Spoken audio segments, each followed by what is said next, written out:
Vous êtes candidat au BPC, vous ne devrez plus rater un exercice sur la poussée d'Archimède. Voyons cet exemple ensemble. On dit une boule est suspendue à un dynamomètre.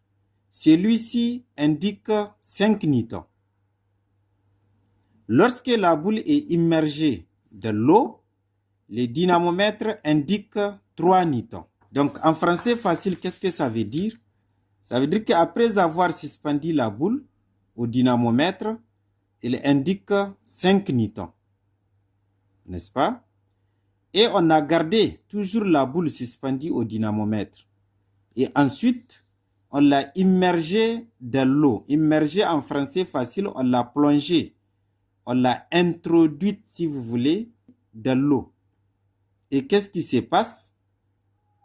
On enregistre une nouvelle intensité, n'est-ce pas? 3 newtons. Voilà ce que dit l'exercice.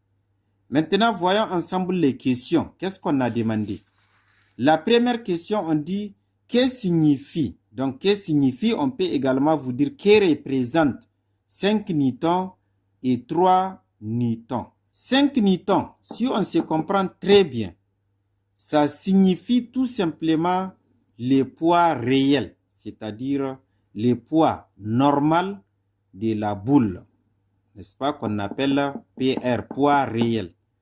Et les 3 newtons représentent, si on se comprend bien, les poids apparents. Voilà tout simplement ce qu'il faut donner comme réponse par rapport à la première question. Et voyons maintenant la deuxième question. Qu'est-ce qu'on demande? On dit déterminer, donc, A, M de la boule. Donc, on fait allusion à la masse de la boule. Et la deuxième question, on demande de trouver la poussée d'Archimède F.